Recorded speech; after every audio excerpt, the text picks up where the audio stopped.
अध्ययन करेंगे कोठारी कमीशन के बारे में। जैसा कि हम जानते हैं कि कोठारी कमीशन को राष्ट्रीय शिक्षा आयोग के नाम से भी जाना जाता है।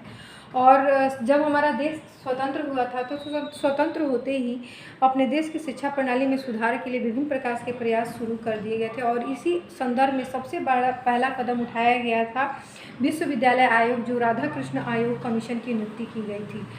जो राधाकृष्ण आयोग था उसने विश्वविद्यालय शिक्षा के प्रशासन संगठन को ऊंचा उठाने के लिए अपना प्रयास किया था। लेकिन ये बहुत ज़्यादा क्या होते हैं, शिक्षा के क्षेत्र में सुधार उतना नहीं हुआ जितना हम चाहते थे।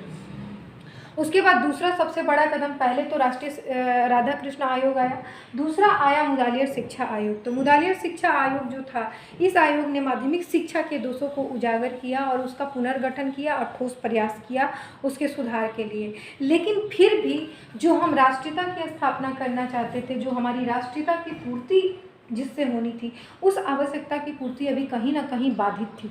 तो इसी पर सरकार ने मंथन शुरू कर दिया और सोच विमर्श करके देश भर के लिए समान शिक्षा नीति का निर्माण करने के उद्देश्य से 14 जुलाई 1964 ईस्वी को DS कोठारी की अध्यक्षता में, जो DS कोठारी तत्कालीन अध्यक्ष थे उस समय UGC के, उनकी अध्यक्षता में 17 सदस्यीय राष्ट्रीय शिक्षा आयोग का गठन किया गया था। तो याद रखिएगा कि जो सबसे पहले इसका विचार विमर्श किया गया था 14 जुलाई 1964 ईस्वी को, 14 जुलाई 1964 ईस्वी को। और उसके बाद 17 सदस्यीय कमेटी बनाई गई थी, 17 मेंबर वाली कमेटी बनाई गई थी कोठारी कमीशन के लिए, जिसके अध्यक्ष थे डॉक्टर दौलत सिंह कोठारी। तो ये दौलत सिंह कोठारी कौन थे? तो दौलत सिंह कोठारी उस समय UGC के अध्यक्ष थे। तो इनकी अध्यक्षता में 17 मेंबर वाले जो होता है समिति का गठन किया गया।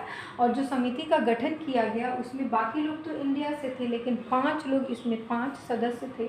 12 सदस्य इंडिया के थे जो एजुकेशनिस्ट थे, लेकिन 5 सदस्य जो थे इंडिया से बाहर के थे। जैसे, और ये पूछता है कि इंडिया से बाहर जो राष्ट्रीय आयोग हमारा कोठारी कमीशन था उसमें इंडिया से बाहर कौन कौन से कंट्री के मेंबर रखे गए थे?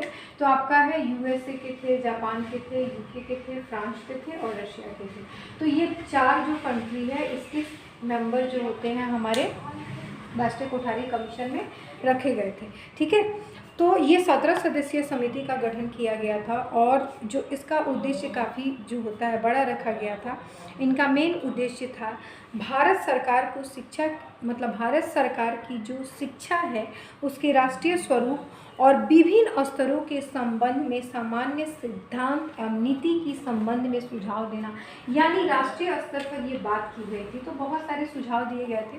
तो आज हम जो सुझाव है टीचर एजुकेशन के बारे में क्या क्या सुझाव दिए गए थे, तो वो टीचर एजुकेशन के बारे में जो सुझाव दिए गए थे उसके बारे में हम अध्ययन करेंगे। तो हमने पढ़ लिया कि इसकी शुरुआत कब हुई थी। जैसे कि हम जानते हैं कि राष्ट्रीय स्तर पर शिक्षा के कुछ न कुछ दोष निहित हो गए थे और इसके पहले जितने भी कमीशन बने थे उसके बावजूद, तो ये राष्ट्रीय स्तर पर शिक्षा के स्तर को पुनर्संगठित करने के लिए कोठारी कमीशन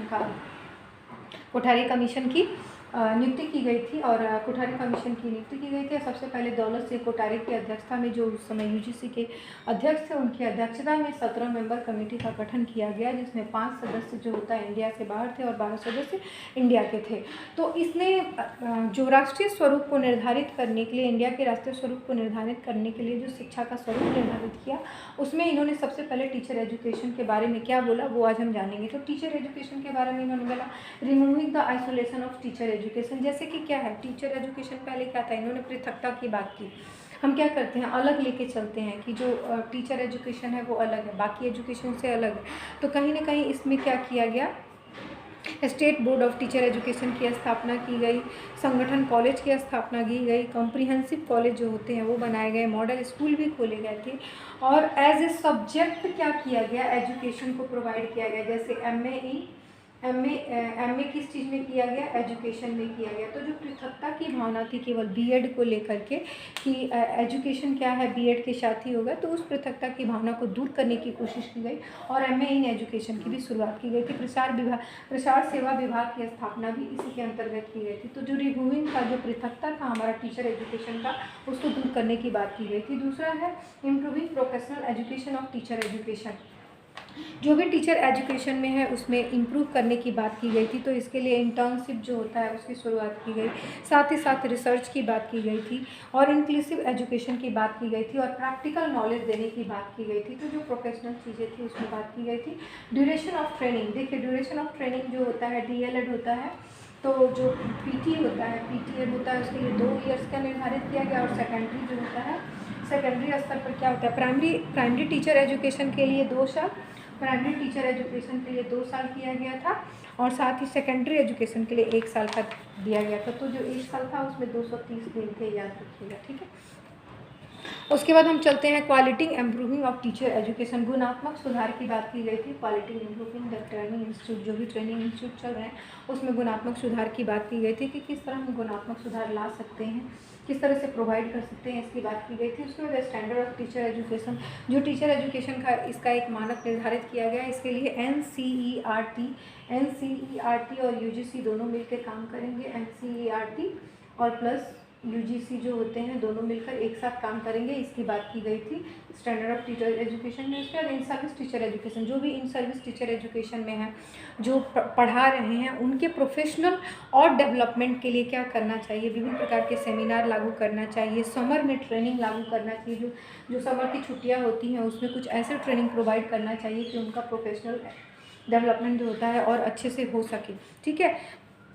उसके बाद हम करते हैं कि professional preparation of teacher education, junior lecture जो होते हैं उनके लिए ट्रेनिंग, जो भी जूनियर लेक्चर होते हैं या जूनियर टीचर होते हैं उनके लिए क्या करना है, उनके लिए हमको क्या करना है, ट्रेनिंग कोर्स की सुविधा प्रदान करनी है, ओरिएंटेशन कोर्स की सुविधा प्रदान करनी है और एक ना अस्थायी रूप से एकेडमिक स्टाफ कॉलेज की स्थापना की बात की गई थी। एकेडमिक कॉलेज की स्थापना की बात की गई थी कोठारी कमीशन में कि एक ऐसा एकेडमिक कॉलेज होगा जिसमें टीचर अपने जो भी प्रॉब्लम्स होगा उसको सॉर्ट आउट करेंगे और जाके वहाँ पर अपने जो एजुकेशनल इम्प्रूवमेंट का जो बात होती है वो करेंगे। तो इस तरह से हम देखते हैं कि कोठारी कमीशन जो बना था, चूँकि बहुत सारे इसके फैक्ट हैं, आपका वुमेंस एजुकेशन पे अलग है, हायर एजुकेशन पे अलग, हर चीज़ की इन्होंने बेनिफिट किया है, सब चीज़ों पर इन्होंने प्रकाश डाला है। तो आज हमने जाना है कि टीचर एजुकेशन के बारे में कोठारी कमीशन के क्या सुझाव थे। तो इसके साथ ही समाप्त होता है। Thank you so much.